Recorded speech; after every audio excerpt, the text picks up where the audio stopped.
김정훈 교수라는 분이 계세요. 그분이 쓴 에디톨로지라는 편집이라는 뜻이죠. 거기 그 책에 보게 되면 이런 내용이 나옵니다. 그 교수님이 유학 중에 여름방학을 맞았대요. 그래서 이제 서독으로, 그 당시는 서독 동독이 나눠져 있었답니다. 독일이라고 하지 않고 서독으로 휴가를 떠나기로 계획을 했다고 합니다. 근데 교수님이 있는 그 장소에서부터 서독까지는 차로만 4시간에서 5시간을 달려가야 한다고 해요. 그래서 이제 차가 없었던 교수님이 헐값에 중고차, 10년 된 중고차를 구입해서는 들뜬 마음으로 드디어 이제 출발을 한 거예요. 그런데 얼마 지나지 않아서 이 여행에 대한 막 들뜸과 기대는 다 사라져버리고 점차 불안해지기 시작하는 겁니다. 그 이유가 뭐냐면 중고로 산 이 중고차가 한참 달리던 중간에 갑자기 시동이 꺼지면서 멈추더라는 거예요. 너무 놀라가지고 한쪽에 세워서 다시 이제 시동 걸었는데 또 걸려요? 아, 그럼 괜찮겠지 하고 또 한참을 막 가는데 중간에 또 시동이 또 꺼져요. 그래서 그래도 괜찮겠지 하고 또 괜찮겠지 하고 가다가 결국은 나중에는 가다서다를 반복하다가 결국은 아예 멈춰버린, 아예 시동도 안 걸리고 도로 한복판에서 멈춰버린 겁니다. 근데 하필 멈춰선 그때가 차가 하나도 다니지 않는 깊은 밤인데다가 주변을 아무리 돌아봐도 불빛이 하나도 보이지가 않는 허허벌판이더라는 거예요. 근데 더 큰 문제는 뭐냐면 당시에는 내비게이션이라는 것 자체가 없었고 핸드폰 자체가 없었고, 그래서 오직 있는 통신이라면 공중전화밖에 없었는데 주변에 인적이 아무 데도 없더라는 거예요. 그러니 당시 교수님이 자기가 어디쯤 왔는지 또 얼마나 남았는지도 뭐 주변에 사람이 있어야지 알 거 아니에요. 그래서 그때 교수님이 태어나서 처음으로 극도의 공포심을 느꼈다, 이렇게 얘기를 하더라고요. 그 일을 이야기하면서 김정훈 교수님이 이런 이야기를 책에 씁니다. 이렇게 사람은 공간이든 시간이든 내가 어디에 있으며 어디를 향해 가고 있는지 그 위치, 그 좌표를 전혀 알 수 없을 때 가장 큰 불안함과 두려움을 느낀다고 해요. 그래서 그 해결책으로 인간이 행하는 것이 바로 시간과 공간에 좌표를, 숫자를 부여하는 것이라고 합니다. 그래야 자신의 위치를 확인하고 자기가 자기 삶을 컨트롤할 수 있을 것이라고 생각을 한 것입니다. 그래서 하루에 24시간이라는 숫자를 부여한 것이고, 또 그것을 다시 일주일, 또 한 달, 1년으로 시간을 수치화한 것이죠. 그렇게 해서 자기에게 어느 정도의 시간이 남았는지를 확인함으로 시간을 장악하고 그리고 또 컨트롤하려고 한 것이죠. 공간도 마찬가지입니다. 미지의 공간, 그것에 대한 공포를 이겨내기 위해서 사람들은 또 어떻게 합니까? 막연한 그 아무것도 없는 그 공간에다가 위도와 경도라는 것을 부여해서 숫자화합니다. 그리고 지도화해서 자신들 어디에 있는지 좌표를 확인할 수 있게 했다라는 거예요. 그래야 내가 어디에 있으며 어디로 가야 할지 컨트롤할 수 있게 되기 때문이죠. 이렇게 사람은 끊임없이 자신의 위치를 확인하는 데서 안정감을 느끼는 경향이 있다고 해요. 그런데 인생을 살다 보면요, 길을 잃고 조난당한 것 같이 느껴질 때가 있습니다. 경쟁에서 밀려서 어느새 도무지 복구할 수 없을 지경까지 떠밀려 와 있거나, 이렇게 사는 게 잘 사는 삶이야 하고 그렇게 생각하고는 어떤 삶을 선택해서 지금까지 한참 달려왔는데 어느 순간 돌이켜보니까 자신의 선택 때문에 너무나 큰 고통을 받고 있거나, 또는 그 선택이 명백히 잘못된 것임을 깨달았을 때 우리는 길을 잃은 것 같은 두려움을 느끼게 됩니다. 또는 별별 시도를 다 해봐도 물질이든 사람이든 내가 내 생각대로 그 사람을 움직이지 못할 때, 그 물질을 그 생각대로 움직여주지 않을 때 우리는 방향성을 잃고 공포에 빠지게 되죠. 큰일 났다. 그럴 때 그런 두려움을 빠져나올 수 있는 해결책 역시 자신의 위치를 확인하는 것이라고 해요. 그리고 목적지를, 정말 바른 목적지가 어딘지 다시 재설정하는 것이라고 합니다. 그렇게 내 위치를 알고 목적지를 확인하면 그 다음 할 일은 명확하대요. 속도는 중요하지 않대요. 방향을 잡고 제대로 된 방향을 잡았으면, 설정했으면 이제는 조금씩이라도 매일매일 시도하면 그 길 잃어버린 상태를 벗어날 수 있다라고 라고 얘기를 합니다. 오늘 하나님께서요, 방향을 잃고 방황하던 교회 공동체에 주신 것이 바로 그것입니다.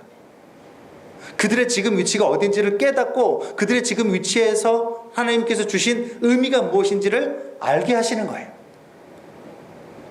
지난 시간 우리는요, 하나님께서 교회 공동체에게 미래에 승리한 자기들의 모습, 승리한 교회들의 모습을 보게 하셨다고 했습니다. 그렇다면 이제 남은 것은 뭐예요? 성도들이 지금 있는 곳을 알아야 될 차례예요. 종착지를 봤으니까 지금 있는 곳을 알아야죠.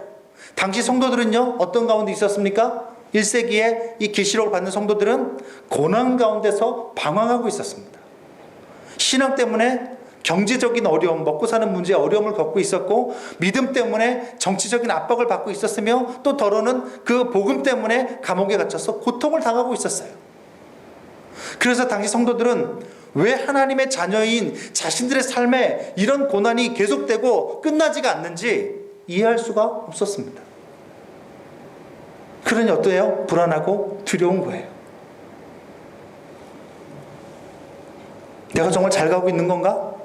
그런 마음이 드는 것입니다.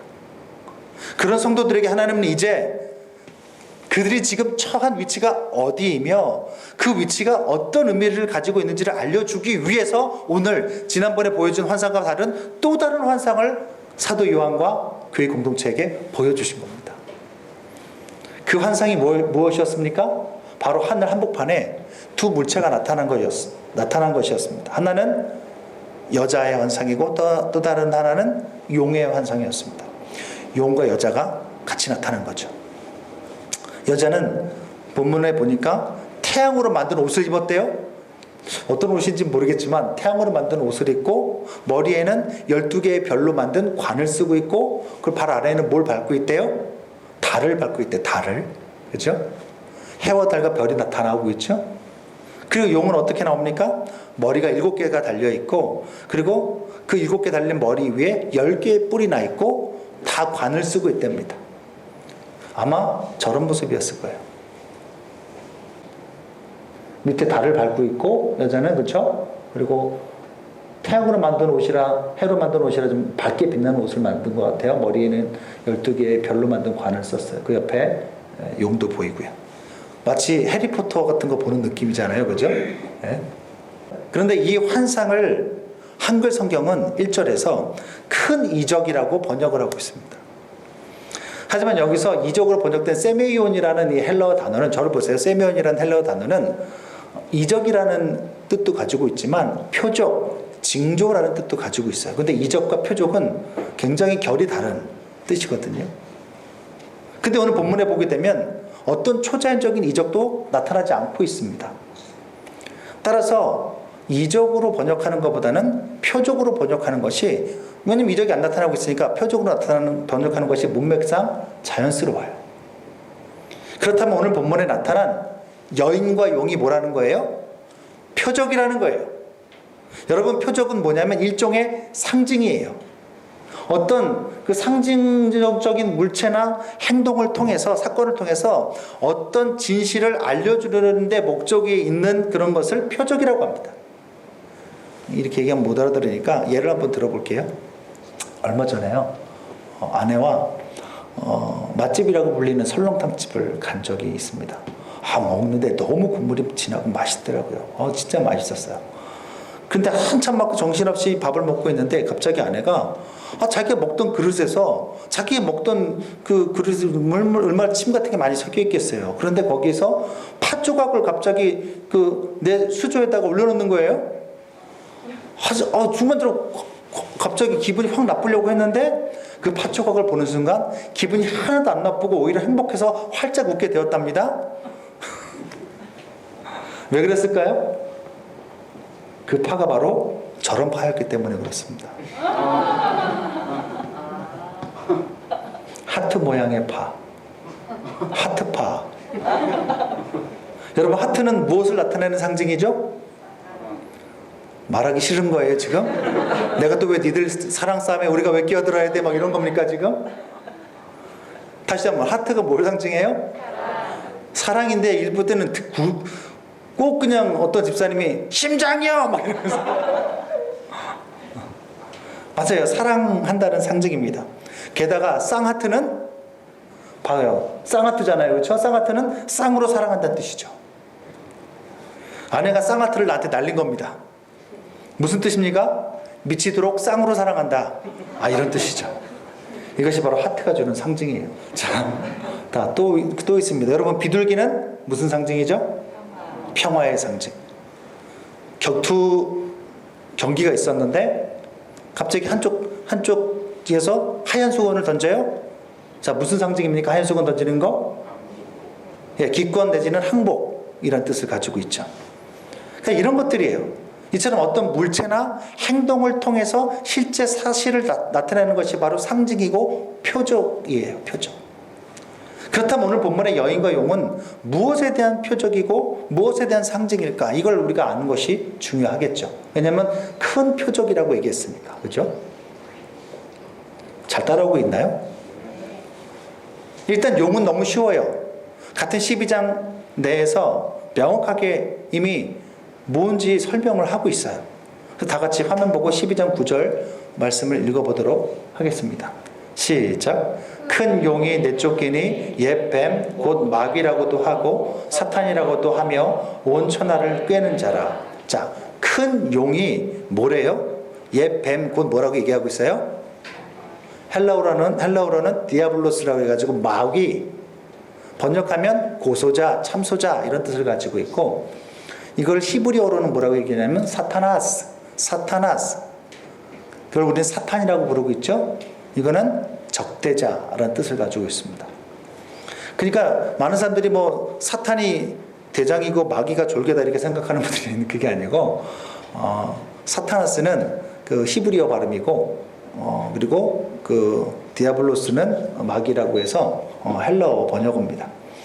자, 어찌됐든 뭐예요? 진짜 용이 불을 뿜는 그 붉은 용이라는 뜻이 아니라 뭐예요? 사탄이고 마귀라는 거예요. 그죠? 그거에 대한 상징이라는 거죠. 자, 그렇다면 진짜 붉은 용이 아니라 저게 사탄의 상징이라면 이 용에 대한 다른 묘사들 역시 뭘까요? 상징이죠. 머리가 7이고 뭐 뿔이 10개 달렸고 관이 뭐 일곱 왕관을 썼다는 것도 또한 상징인 거예요. 무슨 상징이냐면 사탄의 머리가 이걸 다 그 구약을 찾아가면서 제가 여러분께 설명할 시간이 없으니까 여러분들이 그냥 받아들이시면 돼요. 사탄의 머리가 7개라는 말은 7이 완전수잖아요. 그리고 하나님의 숫자예요. 근데 머리를 7개 했다라는 것은 뭐냐면 사탄이 하나님의 신적인 완전성을 모방하고 흉내내고 따라해서 사람들을 속인다라는 것을 뜻하는 것입니다. 그리고 뿔이 10개라는 것은 구약에서 뿔은 항상 권세와 파워의 상징이에요. 그러니까 뿔이 10개라는 것은 또 10 역시도 완전수를 가지고 있어요. 그러니까 그 권세가 매우 강력하고 완전하다 이런 것을 뜻하는 것이고, 그리고 7머리에 각각 왕관을 쓰고 있다는 거. 왕관은 뭐예요? 주권이잖아요. 주권. 그렇죠? 그러니까 그건 역시 사탄이 하나님의 완전한 왕권을 흉내내고 모방해서 사람들을 미혹하게 하고 있다는 그런 뜻입니다. 실제로 사탄은요, 세상 나라, 특히 강력한 나라의 왕권과 권세들을 이용을 해서 하나님의 백성들을 억압하고 괴롭히는 데 명수입니다. 그래서 에스겔서 29장 3절에 보게 되면 주님의 백성을 포로로 잡고 억압했던 이집트, 애굽을 가리켜서 큰 용, 히브리어로 나탄, 다른 데서는 리오야단 이렇게 번역이 되어 있어요. 그러니까 나탄이라는 뜻이 뭐냐면 히브리어로 파충류 중에 큰, 몸집이 큰 거, 그래서 그거를 주로 그냥 악어라고 번역하든가 아니면 용이라고 번역을 해요. 근데 그 이집트를 가리켜서 에스겔서 29장 3절에서 뭐라고 얘기했냐면 이집트가 바로 용이다. 용은 아까 뭐라고 그랬어요? 사탄이라고 그랬잖아요. 그러니까 지금 이집트와 사탄을 어떻게 하고 있어요? 동일시하고 있어요. 그래서 하나님이 그 이집트를 끄집어내가지고 짐승들의 밥으로 던져버리겠다. 이런 구절이 나오는 거죠. 그러니까 이 사탄의 힘이 얼마나 센지 세상에 정말 힘센 나라들을 막 쥐고 흔들면서 그들의 그 왕권으로 하나님의 백성들을 괴롭히고 있다라는 거죠. 그런 그런 장면이 잘 나타나는 게 바로 4절이에요. 4절에 보게 되면 그 용이 어떻게 했대요? 꼬리로 하늘의 별 3분의 1을 끌어다가 땅에 던졌다고 했습니다. 그런데 다니엘서에 보게 되면 별은 또 거룩한 성도들을 상징한다고 나와 있어요. 다니엘서에. 이것은 특히 이제 막 꼬리로 막 이렇게 그 별들을 어떻게 잡아채서 땅에다 집어 던졌다는 게 무슨 뜻이냐? 사탄이 세상의 왕권을 이용해서 별로 상징되는 교회 공동체를 압박하고 유혹해서 배도하게 만든다는 뜻이에요. 아까 제가 말씀드렸잖아요. 그게 사탄이 잘하는 짓이라고. 권세와 돈과 그 권력을 이용해서 교회를 핍박하고 유혹하는 거예요. 1세기 로마도 그랬죠. 로마가 뭘로 유혹하는 거예요? 야, 너희들 절만하면 돈 잘 벌고 잘 살 수 있어. 이렇게 얘기한단 말이죠. 자, 이제 그러면 용에 대한 상징은 거의 다 풀렸습니다. 자, 그렇다면 1절과 2절에 나타나는 이 임신한 여자는 무엇을 뜻하는 것일까? 결론부터 말씀드리면 1절과 2절의 임신한 여자는 예수님이 이 땅에 오시기 전인 구약의 신실한 성도들을 가리킵니다. 그 증거 중 하나가 이 여성이 해와 달과 12개의 별로 둘러싸인 것으로 표현됐다는 데 있어요. 우리는 잘 모르지만 유대인들에게는 해와 달과 별 하면 뭘 머릿속에 떠올리느냐면 창세기 37장 9절에서 여러분 요셉이 이런 꿈을 꿨다고 그러죠. 내가 밤에 꿈을 꿨는데 아버지를 상징하는 누가 해와 어머니 상징하는 달과 11명의 별을 형제들을 상징하는 별들이 내게 절하더이다. 이것을 그 유대인들이 그걸 근거로 해가지고 어떻게 받아들였냐면 해와 달과 별은 야곱과 그의 아내와 이스라엘의 11지파를 상징한다. 이렇게 유대인들이 받아들이면서 유대문헌에다 그렇게 쓰기 시작한 거예요. 성경이 아닌 유대문헌에. 아니면 해와 달과 별은 아브라함과 사라와 그들의 후손을 묘사한 것이다. 이렇게 또 쓰여진 유대문헌도 있어요. 그런 걸 볼 때에 해와 달과 별이란 결국 뭘 상징해요? 예수님 오시기 전에 이스라엘 백성들을 상징합니다. 게다가 여기 보게 되면 머리에 12별을 쓰고 있다고 그랬잖아요. 자, 12별 하면 또 여러분 머릿속에 구약 이스라엘 그 백성 중에 뭐가 생각이 나요? 12지파가 생각이 나죠. 바로 12지파를 뜻하는 것입니다. 특히 또 계시록 21장에도 보게 되면 구약의 성도들을 12지파라고 표현을 하고 신약의 성도들을 12사도라고 표현을 하고 있어요. 나중에 또 21장 가서 설명드리겠습니다만 그렇습니다. 그러니까 결국은 오늘 12지파로 표현된 이 해달별로 표현된 이 여성은 결국은 뭐예요? 구약의 신실한 성도들을 말하는 거죠. 그리고 근데 그 성도가 어떻게 구약의 신실한 성도들이 아이를 임신했대요. 그렇죠? 자, 그렇다면 도대체 왜 사탄은 자, 다시 한번 그 사진 보여주세요. 여러분 보시기에 왼쪽이 뭐라 그랬어요? 구약의 신실한 성도고 그 성도가 아이를 뵀어요. 그렇죠? 남자 아이를 뵀습니다. 그리고 오른쪽에 여러분 보시기 오른쪽에 사탄이 있는데 도대체 왜 사탄은 구약 성도들을 통해서 태어날 이 한 아이를 왜 이렇게까지 증오하고 심지어는 4절에 뭐라고 얘기해요? 태어날 때를 기다려서 태어나기만 하면 잡아먹으려고 집어삼키려고 기다리고 있다라고 나와 있어요. 왜 이렇게까지 증오하고 죽이려고 하는 것일까? 우리는 그 적대감과 증오심의 이유를 창세기 3장에서 찾아볼 수 있습니다. 왜 갑자기 또 창세기 3장이야? 그럼 오늘 9절에 힌트가 있어요. 다시 한번 읽어봅시다. 시작. 큰 용이 내쫓기니 옛 뱀이요. 잠깐 여기 보세요. 큰 용이 내쫓겼는데 그 용이 사탄인데 마귀인데 그 마귀를 향해서 뭐라고 얘기하고 있어요? 옛뱀이라고 얘기하고 있어요. 옛뱀. 직역하면 여기 그 단어에 정관사가 붙어 있어서 오래전 그 뱀 이렇게 번역이 돼요. 원래 번역으로 하면 직역하면 오래전 그 뱀, 옛날 그 뱀. 자, 옛날 그 뱀, 오래전 그 뱀 어떤 뱀이에요? 네? 에덴 동산의 창세기 3장에 아담과 하와를 유혹해서 하나님의 말씀을 불신하고 어기게 만든 그 뱀을 말하는 겁니다. 엄밀하게는 뱀이 그렇게 한 것이 아니라 그 뱀을 이용해서 사탄이 그렇게 한 것이죠. 마귀가 그렇게 한 것이죠. 그렇게 사탄의 유혹에 빠져서요, 사람들은 어떻게 합니까? 하나님을 신뢰하고 사랑하는 것을 그만두고 하나님을 거역하는 죄를 짓게 됩니다. 그렇게 됨으로 인해서 어떻게 돼요? 하나님과의 죄를 짓게 되면 죄를 짓는 순간 하나님과의 관계는 끊어져요. 왜냐하면 하나님의 거룩하심은요, 죄와 만나면 분노로 바뀌어서 그 죄를 가지고 있는 담지자에게 다 쏟아부어집니다. 그러니까 하나님은 죄와 함께 공존할 수가 없는 분이에요. 그러니까 그때부터 사람이 어떻게 됩니까? 생명의 근원이신 하나님으로부터 떨어져 나와 버리니까 어떻게 돼요? 생명의 근원으로부터 떨어져 나오니까 어떻게 되는 거예요? 죽게 되는 거예요. 그래서 죽음과 멸망이 이 세상에 들어오게 되는 것이고, 그래서 이 죄와 죽음에 사로잡히게 해서 죽음을 맞게 된 겁니다. 이제 어떻게 된 거예요? 죄를 지은 인간은 이제 모두 다, 아담의 후손들은 모두가 다 전부 다 멸망을 당하고 하나님께 심판을 당할 그럴 처지에 놓이게 된 거죠. 그러나 하나님은 어떻게 하세요? 그 사람들을 사랑하셔서 그냥 두지 않으시고 곧바로 개입하십니다.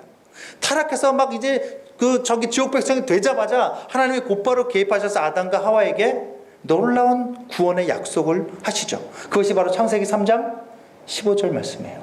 화면 보고 한번 읽어보겠습니다. 시작. 내가 너로 여자와 원수가 되게 하고 네 후손도 여자의 후손과 원수가 되게 하리니 여자의 후손은 내 머리를 상하게 할 것이요 너는 그의 발꿈치를 상하게 할 것이니라. 아멘. 누구에게 하는 말이냐면 사탄에게 하는 말입니다. 마귀에게 하는 말이에요. 그런데 뭐라고 어떻게 한대요? 자, 여러분 보세요. 사람이 마귀의 말을 듣고 마귀의 말을 따라감으로 인해서 이제 마귀의 종이 되어버렸습니다. 마귀와 한 팀이 되어버렸는데 하나님이 개입하셔서 어떻게 한대요? 아니야! 내가 너를 마귀와 어떻게 하겠대요? 내가 너 마귀와 이 여자를 원수가 되게 하겠대요. 그 말은 하나님이 되찾아오겠다라는 거예요. 같으면 만들어 놓자. 근데 거기서의 핵심적인 약속이 뭐냐? 그런데 누구를 통해서 하느냐면 네 여자의 후손의 후손의 후손 중에 한 사람, 후손 가운데 하나님이 약속하신 한 명의 후손이 태어나게 될 것인데 그가 오게 되면 뱀, 곧 사탄의 머리는 상하게 된다는 거예요. 너는 그의 뒤꿈치를 상하게 하고, 머리를 상하게 한다는 것은 완전한 정복과 파멸을 뜻하는 히브리적인 표현입니다. 발뒤꿈치를 상하게 한다는 것은 아주 미미한 상처 같지도 않은 상처를 낸다는 뜻이죠. 히브리적인 표현이에요. 그러니까 여자의 후손, 결국은 정확하게 얘기하면 아담과 하와의 그 후손 가운데 구원자가 오게 되면 그 구원자 후손에 의해서 뱀 곧 마귀의 세력이 완전히 괴멸되고 정복당한다는 뜻입니다. 자, 여러분 이 상황을 잘 보세요. 지금 사람 편에서는 지금 어떤 일이 일어난 거예요? 구원의 일이 일어난 거예요. 그래서 이건 정말 기쁜 소식이 되는 거죠. 아우, 정말 우리가 구원받을 수 있다니, 여자의 후손만 오게 되면 우리는 구원받는구나. 그래서 너무 기뻐가지고 아담이 그때서야 비로소 자기 아내의 이름을, 원래 여러분 창세기 3장 가만히 보세요. 처음부터 하와라고 이름하지 않고 처음에는 여자, 아담은 아담이라고 불려요. 근데 이 약속이 주어진 다음에 비로소 아담이 여자 이름을 하와라고 이름 짓는데, 하와라는 이름의 뜻이 산자의 어미, 생명, 살았다 이런 뜻입니다. 아담이 그 약속을 이해했다라는 거예요. 나중에 찾아보세요. 모르겠습니다. 자, 그래서 다시 한번 본문으로 돌아와서, 이 설명으로 돌아와서, 사람들 입장에서는 이게 무슨 정말 구원의 기쁜 소식이지만 사탄에게는 뭐예요? 사형 선고입니다. 이제 여자의 후손이 누군지 모르겠지만 그가 오게 되면 자기네들 어떻게 되는 거예요? 멸망당하고 정복당하는 거예요. 끝장이라고요. 더군다나 이 말씀을, 이 약속을 하신 분이 누구예요? 창조주 하나님이세요. 그러니 얼마나 그 약속이 확실하게 성취가 되겠습니까? 그러니 사탄의 마음이 너무나도 조급한 거예요. 야, 이제 큰일 났다. 여자의 후손이 오게 되면 어떻게 될 거, 어떻게 될 거. 그래서 그때부터 어떻게 하는 거예요? 그 구원자를 이 세상에 두게 만들 여자의 후손들을 증오하고 그들을 넘어뜨리기 위해서 혈안에 대해서 달려드는 것입니다. 어떻게든 사단은 어찌하든 이 구원자 아기가 이 세상에 태어나지 않도록 어떻게든 막아야 되는 거예요. 그래야 자기가 사니까. 그래서 구약의 성도들에게 사생 결단을 하고 방해하고 덤벼들었던 것이고, 태어나기만 하면 잡아먹으려고 대기를 하고 있었던 겁니다. 왜냐하면 안 그러면 자기가 죽으니까. 그게 어디 나와 있어요? 창세기 3장 15절 이미 약속되어 있으니까. 그래서 4절에서처럼 사탄이 어떻게 하는 겁니까? 구약시대 내내 꼬리로 성도들을 상징하는 하늘의 별들을 끌어다가 땅에 막 집어 던지는 일을 계속하는 겁니다. 유혹하고 압박해서 메시아의 대를 끊어버리려고 하는 거예요. 어떻게 하든 못 오게 하려고. 그게 계시록에서 본 창세기, 계시록에서 본 구약의 해석입니다. 그 실제 예가 뭐예요? 가인이 아벨을 죽입니다. 가인이 메시아의 대인 아벨을 죽이고 떠나버리니까 하나님이 다른 시인 누굴 두었대요? 셋을 주셔서 그 대가 계속 이어진 거예요. 그래서 마태복음에 보게 되면 족보가 나오는데 아담과 하와의 수많은 아들 가운데 메시아의 대를 잇는 사람은 셋으로 나와요. 셋.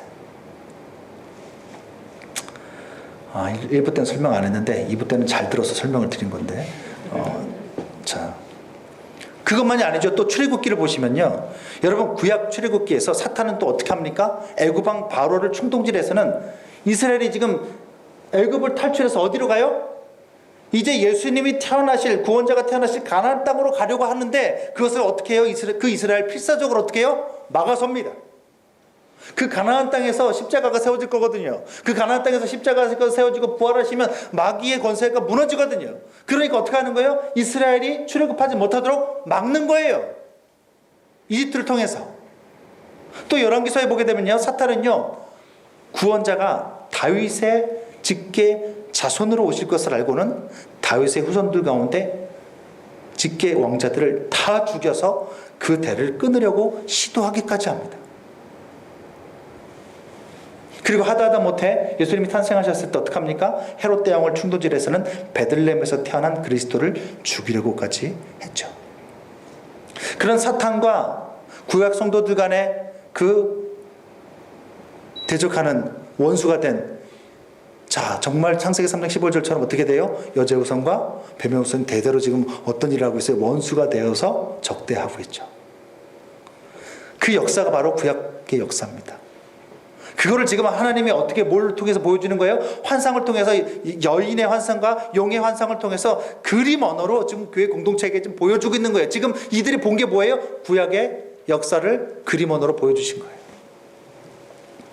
그러니 이런 맥락에서 5절에 태어난 그 구약의 성도들을 통해서 태어난 그 아들, 그 구원자는 누굽니까? 네? 예, 예수 그리스도입니다. 그러니까 여기서 임신한 여자가 아들을 낳았는데 그 아들이 누구를 말하는 거예요? 예수 그리스도를 말하는 거예요. 그러나 5절 말씀처럼 사탄은 그 아이를 해치기는커녕 건드릴 수도 없었습니다. 5절 다 같이 한번 읽어볼까요? 시작. 여자가 아들을 낳으니 이는 장차 철장으로 만국을 다스릴 남자라. 그 아이를 하나님 앞과 그 보좌 앞으로 올려가더라. 아멘.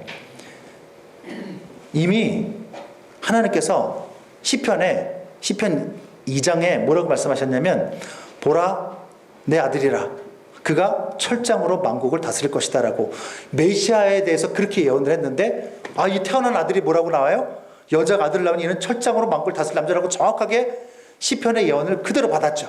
그러면 이 사람이 누구예요? 바로 구원자 예수 그리스도인 거예요. 그런데 여기서 하나님은 일부러 그 예수님이 출생하자마자 곧바로 승천하신 것으로 표현을 합니다. 보세요. 철장으로 다스릴 남자가 태어났는데 그 아이를 곧장 하나님 앞과 그 보좌 앞으로 올려가셨어요. 곧바로 승천한 것으로 표현합니다. 그러니까 예수님의 사역과 죽음은 하나도 표현하지 않았어요. 이렇게 생략한 이유가 뭡니까? 용이 이 구원자에 대해서 공격할 기회를 전혀 갖지를 못했다는 것을 나타내기 위해서요. 상징이죠. 그 정도로 사탄의 공격은 하나님의 구원 계획을 전혀 방해조차도 못했다는 뜻입니다. 그렇게 승천하신 주님은 사탄을 땅으로 내쫓아버립니다. 사탄을 또 다른 말로 뭐라고 해요? 공중의 권세 잡은 자, 이 세상 권세 잡은 자라고 얘기했단 말이에요. 그런데 이제 예수님이 어떻게 해요? 승천하셔서 공중의 권세 잡은 사탄을 땅으로 쫓아버리는 장면이 우리가 이제 다음에 배울 거예요. 그때 조금 더 설명드릴게요. 땅으로 쫓아버리고 이 세상을 다스리는 왕으로 예수님이 등극하십니다. 자, 그러자 6절에서 여자는 어떻게 해요? 곧바로 어디로 도망가요? 광야로 도망갑니다. 자, 여자가 사는 곳이 어디예요? 땅이잖아요. 그죠? 땅이니까. 근데 지금 마귀가 어디로 쫓겨났어요? 땅으로 쫓겨났죠. 그래서 마귀가 어떻게 해요? 13절에 보게 되면 땅으로 내쫓긴 사탄이 여자를 핍박하기 시작합니다. 그러니까 도망가는 거예요. 자, 그런데 여기서 유의할 것은 6절에 나타나는 여자는 더 이상 구약의 성도가 아니라는 사실입니다. 이유가 뭐예요? 중간에 무슨 일이 일어났어요? 예수님의 출생이 일어났었죠. 그죠? 5절에서 예수님 출생했잖아요. 자, 예수님 출생한 이후에는 구약 성도가 아니죠. 신약 성도죠. 예수님의 출생 이후이기 때문에 이들은 신약의 성도들입니다. 6절에 나오는 여인은. 그러니까 예수님의 출생으로 인해서 구약의 성도들이 신약의 성도들로 새롭게 되는 일이 발생한 거예요. 이것까지 설명할 시간이 왜냐하면 이게 다 예언이 돼 있어요. 근데 이것까지 설명하기는 너무 시간이 오래 걸려서 제가 짧게 지금 말씀드리는 거예요. 그 증거 구절대라면 좀 수도 없이 될 수 있습니다. 자, 그런데 그것까지 다 될 시간이 없어요. 그래서 말씀드리는 거예요. 신약의 성도들입니다. 자, 신약의 성도들이면 저와 여러분도 포함되는 거죠. 자, 지금부터가 이제 하나님이 정말 하고 싶은 말씀이에요. 그런데 우리는요, 이 신약의 성도들이 마귀를 피해서 안전한 피난처로 도망을 가는데 그 안전한 피난처가 조금 전에 어디라고 말씀드렸어요? 광야라고 말하는 걸 우리는 유익 있게 봐야 돼요. 안전한 곳이라고 피한 곳이 어떤 도성이나 어떤 성안이 아니라, 성읍이 아니라 뭐예요? 광야라는 사실이에요. 여러분, 광야하면 무슨 생각이 나십니까? 우리가 아는 광야는 사실 척박한 곳입니다. 물 없이는 살 수 없는 곳이죠. 근데 그 물을 구하기가 쉽지 않은 곳이에요. 먹고 사는 문제가 해결되기 힘든 곳이에요. 그리고 막 독충과 맹수들이 우글거리고 언제든지 도적제들의 습격을 받을 수 있는 곳이 바로 광야입니다. 왜냐하면 텐트를 치고 지나가야 되니까. 낮에는 사람도 죽게 할 정도의 뜨거운 열이 막 이글거려서 실제로 이 더위로 수분 많은 사람들이 죽습니다. 또 밤에는 영하로 떨어지면서 살을 애는 듯한 추위가 엄습하는 곳이 바로 광야예요. 한마디로 고통과 죽음의 땅이 광야입니다. 그러나 흥미롭게도 오늘 본문은 신약 성도들이 피한 그 피난처, 그 거하는 광야를 그렇게 표현하지 않습니다. 다 같이 한번 6절 한번 6절 나왔나요? 6절 한번 읽어보도록 하겠습니다. 시작. 그 여자가 광야로 도망하며 거기서 1260일 동안 그를 양육하기 위하여 하나님께서 예비하신 곳이 있더라. 좀 말이 번역이 좀 이상하게 됐는데 이런 뜻입니다. 광야에 하나님께서 1260일 동안, 아까 1260일 동안 어디서 많이 들어봤죠? 1260일이라면 40개월, 또 뭐가 있어요? 3년 6개월. 어디서 들었던 얘기죠. 신약의 성도들이 주님 모시는 날까지의 그 기간이라고 제가 그랬잖아요. 그럼 정확하게 또 일치하죠. 이 사람이 6절이 신약의 성도라는 것이, 그죠? 자, 무슨 뜻이냐면 저 6절의 내용이 광야가 바로 하나님께서 신약의 성도들을 양육하고 보호하고 지키기 위해서 마련해 둔 장소라는 거예요. 여기서 양육한다는 것은 단순히 먹여주고 보호, 이거 마치 부모가 자녀를 양육할 때 먹여주고 보호한다는 것만이 아니라 그 아이의 우리가 내적인 부분까지 걱정해주고 성장하도록 도와주는 것처럼 그 내적인 부분까지 성장하도록 책임져주는 모든 것을 양육이라고 얘기합니다. 하나님이 광야에서 우리를 그렇게, 신약의 성도들을 그렇게 양육해준다는 거죠. 이것이 뜻하는 바가 무엇입니까? 성도에게 있어서 광야는 더 이상 절망과 죽음의 장소가 아니라는 거예요. 오히려 성도에게 있어서 광야는 은혜의 장소이며 하나님의 완전한 보호와 사랑을 알게 되고 경험하게 되는 놀라운 장소라는 거예요. 왜냐하면 하나님께서 사탄의 유혹과 압박으로부터 보호하기 위해서 특별하게 예비하신 장소가 광야이기 때문이라는 겁니다. 하나님은 이것을 성도들이 알고 확신하길 바라는 거예요. 실제로 여러분, 하나님은요 14절 이하의 조리가 있지는 않았지만 14절 이하에서 교회 성도들에게 큰 독수리 날개를 주셔서 은신처로 도피하게 도와주십니다. 갑자기 큰 독수리 날개를 주세요. 그래서 날아서 도피할 수 있게. 또 그 용이 따라와가지고 입을 벌려가지고 이 홍수를 일으켜서 이 주의 성도들, 신약의 성도들을 죽이려고 하니까 어떻게 하나님이 땅이 확 입을 벌려서 그 물을 삼키도록 완벽하게 또 보호해 주시는 거예요. 또 똑같이 광야에서 또 어떤 일이 일어났는지 우리 출애굽기도 한번 봅시다. 출애굽기 보게 되면 하나님은 광야로 나온 이스라엘을 어떻게 합니까? 40년 내내 신명기에 보게 되면 부모가 어린 자녀를 안아서 키우듯 보호하셨다. 그리고 만나와 메추라기를 그 광야 한복판에서 먹이셨죠. 그리고 물을 마시게 하시고 신발과 옷이 헤어지지 않게 만들어 주셨습니다. 40년 동안 하나님이 안아서. 그리고 그것을 통해서 이들의 마음에 참으로 하나님이 얼마나 그들을 광야 가운데서도 능력으로 지키시며 사랑하시는지를 깊이 경험하고 확신할 수 있도록 도와주십니다. 이렇게 참으로 광야는 성도를 지키는 곳이며 성장시키는 장소라는 거예요. 여러분, 우리는 광야 하면 어떻게 피하고 싶은 곳이잖아요. 여러분, 인생 살아가다가 광야 같은 그런 삶을 만나게 되면 우리는 정말 이건 왜 하나님이 날 이런 광야 같은 인생을 나에게 주셨지? 이렇게 날 이렇게 힘들게 하시지? 이렇게 생각하는데 하나님은 뭐라고 말씀하세요? 그 광야야말로 우리를 사탄의 유혹과 압박으로부터 보호하는 장소라는 거예요. 이게 주님이 말씀하고 싶은 거죠. 우리의 생각과 많이 달라요. 그렇죠? 광야야말로 우리를 사탄의 유혹과 압박에서부터 지켜주는 하나님의 보호의 장소라는 거죠. 길지 않은 인생이지만 저도 삶을 돌아봤을 때 정말 이 말씀이 진리라는 것을 느낍니다. 지금은 우리 교회가 그렇지는 않아요. 그렇게 어렵지 않은데 수년 전에는요, 우리 교회가 너무 어려워서 월세조차 내지 못하고 보증금에서 차감시킬 때가 있었습니다. 한 10달 이상 못 냈죠.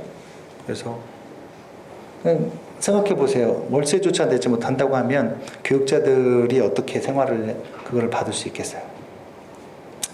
물론 그래도 이렇게 받아서 하긴 했지만 참 저도 그 당시에도 참 미안했죠. 전도사님들한테도 제때 이걸 드리지 못해서. 저는 더 상황이 그때 좀 힘들었고, 그렇게 어렵다 보니까 그 당시에 가장 미안했던 대상이 바로 가족이었습니다. 가족. 제가 힘든 건 괜찮은데 가족한테 너무 미안한 거예요. 아내와 딸들한테 미안했고, 그리고 부모님과 동생에게도 너무나 미안했습니다. 장남이고 내가 부모님을 모셔야 되고 또 부모님을 좀 살 수 있게 해드려야 되는데 전혀 저조차도 생활이 안 되고, 또 그래서 또 아내가 또 막 힘들게 또 일을 해야 되고 했던 그때가, 그 시기는 정말 너무 뭐라 그럴까요? 마음이 힘들더라고요. 그것도 10개월 이상이나 못 내고 있으니까. 그러니까 어떻게 나 때문에 모두가 고생하는 것이 너무 미안했고, 딸들 역시도 내가 그렇게 가장 노릇을 또 경제적인 부분을 책임을 못 져줘서, 그래서 혹시 애들이 기가 죽고 있는 것은 아닌가, 또 소외당하고 있는 것은 아닌가, 그래서 그런 마음까지 들었던 거죠. 그래서 정말 그때 하루하루가 정말 힘들었습니다. 진짜 교회를 그냥 그만둘까? 그랬던 때였죠. 그때 수년 전에. 근데 그렇게 힘들어하던 때 참 희한하게도 힘든 일은 또 겹쳐서 와요. 더 낙담할 일이 생겼는데, 오랫동안 믿고 의지했던 한 성도님 가정이 갑작스럽게 그냥 사정 생겼다면서 일방적으로 떠나겠다 통보하고는 교회를 떠나버린 겁니다. 그때 얼마나 정말 마음이 아프고 힘들었는지 몰라요. 그렇지 않아도 교회도 힘들고 그것 때문에 정말 이거를 계속 해야 되는지 고민하고 있는데, 정말 의지가 됐던 사람들까지 떠나버리니까 그때 제가 너무 마음이 상하고 마음이 아파서 페이스북에다가 정말 그 마음 상한 걸 쓴 적이 있습니다. 제가 어저께 그때 혹시 이게 아직도 있나 해가지고 이제 찾아보니까 있더라고요. 그리고 몰랐는데 그 밑에 수많은 사람들이 위로의 댓글을 달아줬더라고요. 근데 우리 교회 성도는 아무도 없고 그때 보니까 정유한 전도사님이, 몰랐는데 정유한 전도사님이 이제 우리 교회 오기 전인데도 불구하고 밑에다가 위로의 댓글을 달아놨더라고요. 그래서 제가 참. 아무튼 그랬던 적이 있는데 나가버리니까 너무 또 속이 더 상해가지고 정말 잠도 안 오는 거예요. 정말 잠도 안 와요. 나 이제 그만둬야 되나? 그만하게 되면 나오던 성도님들한테는 다음 주부터는 예배 안 드립니다. 이렇게 얘기를 해야 되나? 얼마나 막 그때 막 속이 상하고 마음이 아프고 그랬는지 신경을 너무 써서 소화도 안 되고 막 하루 종일 막 꺽꺽거렸습니다. 그때 처음으로요 개척한 것에 대해서 의심이 들었어요. 개척하는 게 하나님 뜻이 아닌데 괜히 내가 혼자 객기로 뛰어든 것은 아니었는지 막 흔들리기 시작했고, 내가 지금 목회를 제대로 못하고 있어서 이런 일이 벌어진 건가 하는 의심도 들었습니다. 기도하려고 눈을 감아도요 너무 낙담이 되고 이제 다 포기하고 싶은 마음이 드니까 기도가 안 나와요. 그냥 정말 눈을 감았는데도 무슨 정말 길을 잃어버린 사람처럼 그냥 빙빙빙 돌기만 하고 마음까지 막 시리고 막 쓰라렸죠. 그냥 그렇게 다 포기하고 싶었습니다. 정말로. 그러니까 그렇게 더 이상 상처받기가 싫었어요. 그렇게 마음을 주고 정을 주고 마음을 다해서 섬겼는데 그냥 말 한마디 하고 떠나버리는 이걸 겪으면서 더군다나 교회도 힘들고 그만두자. 그냥 이 길이 아닌가 보다. 그렇게 멍하니 이제 포기하고 있던 어느 날에 유튜브 이렇게 보는데 유튜브에 어떤 영상 하나가 눈에 뜨이는데 그 영상이 눈에 띄는 게 아니라 글자가 찬양 제목이 광야를 지나며라는 찬양이었는데 당신 내 삶이 너무 황량한 광야같이 느껴져서 그런가 그래 광야다 진짜. 저도 모르게 클릭해서 들어갔어요. 그때 제가 그 찬양을 처음 들었거든요. 히즈윌이라는 어떤 그 사람이 부른 건데 그 첫 소절을 듣는데 첫 소절 듣자마자 눈물이 막 쏟아지는 거예요. 가사가 이렇습니다. 우리 아까 찬양했지만 왜 나를 깊은 어둠 속에 홀로 두시는지, 그리고 이 어두운 밤은 또 왜 이렇게 긴지, 세상 어디도 기댈 곳이 없게 하셨네. 광야, 그 광야에 서 있네. 그런데 그 다음 찬양 가사가 정말 내 마음을 때리는데 왜 광야가 광야냐? 주님만이 나의 도움이 되시고 주님만이 내 빛이 되시고 주님만이 내 친구가 되시는 광야. 주님 손 놓고는 단 하루도 살 수 없는 곳 광야. 광야에 서 있네. 주께서 나를 사용하시려, 나를 더 정결케 하시려 나를 택하여 보내신 그곳 광야. 성령이 내 영을 다시 태어나게 하는 곳 광야. 광야에 서 있네. 내 자아가 산산이 깨지고 높아지려 했던 내 꿈도 내려놓고 오직 주님 뜻만 이루어지기를, 나를 통해 주님만 드러나시기를 광야를 지나며. 여러분 가사를 들어보니까 어때요? 저는 이 찬양과 가사를 들으면서 얼마나 울고 또 울었는지 몰라요. 제 처지와 너무 딱 들어맞아서 울었어요. 정말 어디도 기댈 데도 없고 정말 여기 말하는 대로 주님 손 놓고는 단 하나도 살 수 없는 것이 정말 그게 광야구나. 내가 처한 이곳이 정말 광야구나. 내 자아들 다 깨트리고 높아지려고 했던 모든 마음들을 내려놓게 만드는 것이 어디에? 광야예요.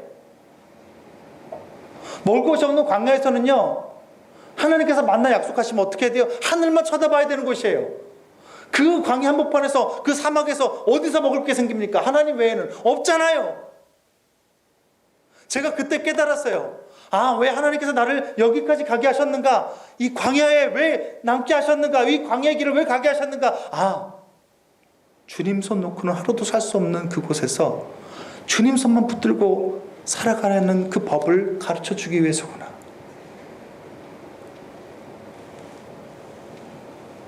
그래서 이 찬양 가사를 들으면서 그렇게 울었습니다.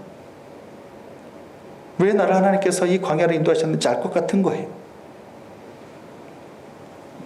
그래서 그 안에서 정말 이 말씀 가사를 들으면서 얼마나 마음이 회복이 되고, 그래 내가 이제 앞으로 주님 손 붙들고 살겠습니다. 여러 가지 많은 의지할 거리들이 아무리 많아도 내가 앞으로 주님 손 붙들고 살겠습니다. 그리고 제가 이때 내 안에 있던 허영을 깨트렸어요. 다 내려놨어요. 그때까지만 해도 제가요 유명한 설교자가 되고 싶은 마음이 있었거든요. 다 내려놨습니다. 지금도 그 뒤로 수많은 사람들이 와서 목사님 얼마든지 홍보해가지고 교회가 더 커질 수 있는데 왜 그렇게 노력 안 하세요? 안 합니다. 그리고 사람 많아지길 바라지도 않아요. 저는 사는 날 동안 내가 할 일은 그거밖에, 사람들이 몇 명이 나오든지 간에 최선을 다해서 말씀 준비하다가 그러다 하나님 앞에 서는 게 제가 하나님 앞에 마지막 그때 약속드렸던 내용이에요. 그때 그 광야 같은 그 시간을 보내면서, 그때 저는 이 찬양을 통해서 힘을 얻었고, 그 광야의 시기를 통해서 내가 내려놓을 것을 내려놓고 정말로 붙잡아야 될 것이 무엇인지를 알게 되었습니다. 그리고 그 뒤로 하나님은 우리 교회를 또 많이 회복시켜 주셨죠. 지금은 어렵지 않아요. 어렵지 않으니까 또 왜 저희 목사가 이렇게 생각하지 마시고. 저는 그래서 참으로 광야야말로 우리를 회복시키는 회복의 장소요, 은혜의 장소라고 생각하는 것입니다. 사랑하는 성도 여러분, 이 자리에 있는 여러분도 모두 각자 자기만의 광야에 살고 있을 것입니다. 그 광야를 지나고 있을 것입니다. 어떤 분은 경제적인 어려움의 광야를 지나고 있고, 어떤 분은 관계가 깨진 그 광야를 지금 지나고 있을 것입니다.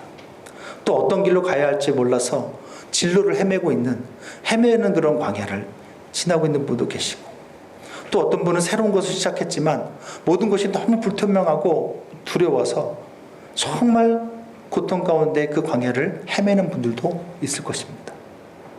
그리고 그분의 그 광야의 삶은 분명 불안하고 힘들 거예요. 왜 안 힘들겠어요? 그러나 오늘 하나님이요 분명히 말씀하십니다. 성도에게 있어서 광야는 멸망의 장소가 아니라 은혜와 양육의 장소라는 거예요. 그 인식의 전환이 있어야 된다는 거예요. 성도에게. 광야는 나를 망하게 하는 것이 아니구나.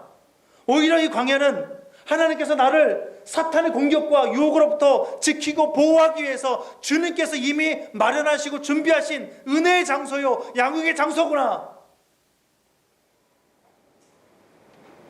분명 우리는 이 광야에서 우리 눈앞에서 마른 땅이 사라지고 생수가 터지는 은혜를 보게 될 것이고, 우리는 이 광야에서 주님의 그 사랑하심이 얼마나 큰 것인지 더 크게 느끼고 목놓아 울며 감격하게 될 것입니다. 우리는 또 이 광야에서 주님을 더 순결하게 주님만 의지하고 사랑하게 되는 신앙의 진보가 나타날 거예요. 여러분, 그 사실을 믿고 낭망하지 말고 이 광야의 시기에 주님을 더 의지하고 붙드는 저 여러분이 될 수 있기를 바랍니다. 마지막으로 우리 다 같이 신명기 8장 2, 3절 읽고 마치겠습니다. 이제 가나안 땅에 들어가는 2세대 이스라엘 백성들을 향해서 모세가 마지막 유언으로 한 말씀이죠. 제가 읽어드릴게요. 내 하나님 여호와께서 이 40년 동안에 내게 광야길을 걷게 하신 것을 기억하라. 이는 너를 낮추시며 너를 시험하사 내 마음이 어떠한지 그 명령을 지키는지 지키지 않는지 알려 하심이라. 너를 낮추시며 너를 줄이게 하시며 또 너도 알지 못하며 내 조상들도 알지 못하던 만나를 네게 먹이신 것은 사람이 떡으로만 사는 것이 아니요 여호와의 입에서 나오는 모든 말씀으로 사는 줄을 내가 알게 하려 하심이니라. 아멘.